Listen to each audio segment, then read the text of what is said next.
सास बहू का लिव इन रिलेशन। नेहा खुले विचारों वाली लड़की थी। अरे नेहा, क्या दिन में सोती है? ससुराल में ऐसा नहीं चलेगा, वहां तो काम करना पड़ेगा। काम जितना काम होगा कर लूंगी माँ, पर अगर कोई ये कहे कि सारा आराम छोड़कर सिर्फ काम ही करना है तो ना भी ना, मुझे नहीं करनी शादी। अरे कैसी बात कर रही हो? अच्छा चलो जाकर नहा लो, मैं नाश्ता लगा देती हूँ, फिर तुम्हें कॉलेज भी तो जाना है।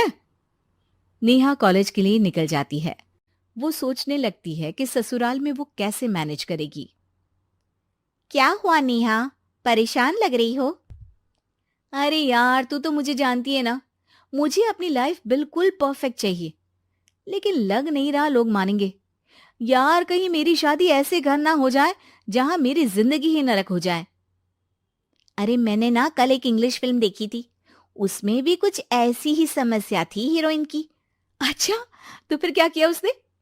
उसने तो अपने होने वाले पति से साफ साफ कह दिया कि वो पहले उसके घर कुछ दिन तक बिना शादी के रह कर देखेगी, और अगर ठीक लगा तो ठीक, वरना तेरे मेरे रास्ते अलग। अरे हाँ यार, ये तो बिल्कुल सही आइडिया दे रही है तू मुझे। चल मैं तो चली, थैंक्स यार, तूने मेरी प्रॉब्लम सॉल्व कर दी। ये बोलकर नेहा खुशी खुशी वहां से निकल जाती है, लेकिन पीछे से उसकी सहेली कहती है, अरे नेहा, नहीं नहीं, कुछ नहीं सुनना मुझे। ये बोलकर वो वहां से चली जाती है। हे भगवान, पूरी बात सुने बिना ही चली गई। अरे वो तो विदेशी फिल्म थी, वहां सब चलता है, लेकिन ये तो भारत है, सभ्यता और संस्कारों वाला देश, जहां शादी से पहले लड़की को ससुराल में नहीं रखा जाता। खैर, नेहा मस्त होकर घर आती है।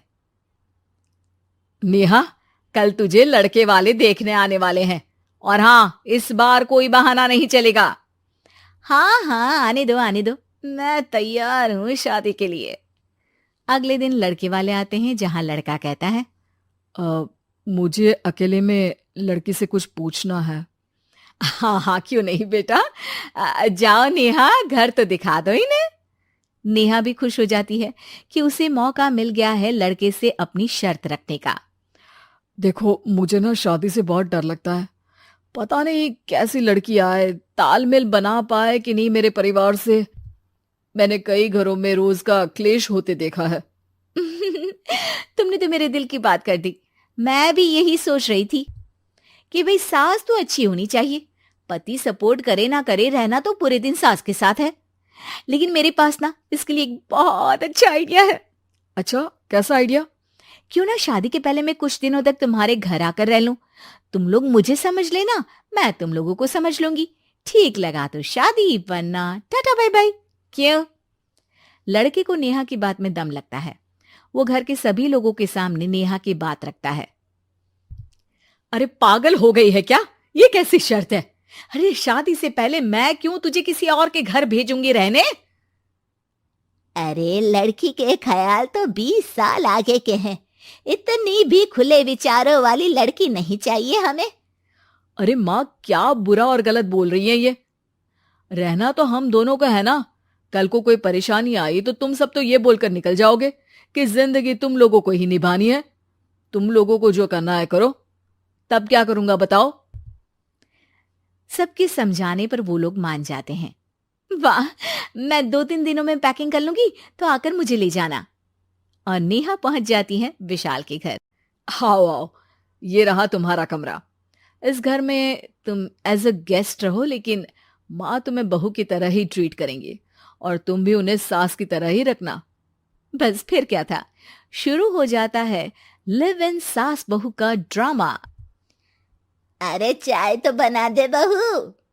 जी सासू माँ, अभी लाई। नेहा चाय लेकर आती है कि बस चाय लेकर आई हो, इसके साथ पकोड़े भी ले आती। लेकिन आपने तो बताया ही नहीं कि आपको चाय के साथ पकोड़े भी चाहिए। हाँ हाँ, अब तो पता चल गया ना। रात को खाना खाने के बाद नेहा किचन में खटर पटर कर रही होती है। क्या हो रहा है वहां नेहा? माँ जी, मैं ना रात को अदरक वाली चाय पीकर सोती हूँ, ये मेरी आदत है। अच्छा, तो जरा मेरे लिए भी बना देना। दोनों सास बहू रात को चाय पीती हैं।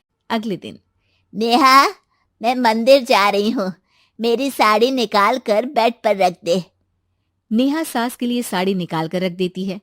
वो देखती है कि उसके आने के बाद से सास ने घर का कोई भी काम करना छोड़ दिया है। यार मैं क्या करूं? ऐसा ससुराल तो मुझे नहीं चाहिए था जिसमें मैं ही सारा काम करूं। मैं तो ऐसा घर चाहती हूं जहां सास और बहू दोनों मिलकर किचन में काम करें। हे भगवान, रात को चाय पी ली, पेट में गैस बन गई, अब तो चला भी नहीं जा रहा है। मुझे तो ऐसी बहू चाहिए जो हेल्थ के प्रति कॉन्शियस हो, क्योंकि वो ठीक रहेगी तभी तो मैं ठीक रहूंगी। दोनों समझ जाती हैं कि वो लोग एक दूसरे के लिए नहीं बने हैं। अगले दिन, नेहा, जरा चाय तो ले आना। नेहा चाय के साथ चिला भी बनाकर ले आती है। सास खा पीकर सो जाती है। अगली सुबह, तेरी बुआ सास आ रही है, उसे मैंने तेरे बारे में बताया है। तभी वहां गंवार से एक महिला आ जाती है। चलो यहां से निकलो, कुछ नहीं है खाने के लिए, जाओ। ए नेहा, तमीज से बात करो, ये मेरी ननद यानी आशीष की बुआ है। हाय रे दैया, इतनी आकड़ वाली लड़की! अरे यही है ना जो शादी से पहले ही आकर बस गई है यहाँ पर। बस नहीं गई हूं, बसना है या नहीं ये डिसाइड करने आई थी, लेकिन इन लोगों के रिश्तेदार इतने गंवार हैं तो मैं तो ना कर रही इस घर में शादी। और भाभी, और क्या कमी थी हमारे आशीष में जो आपने ऐसी लड़की की शर्तों को मान लिया?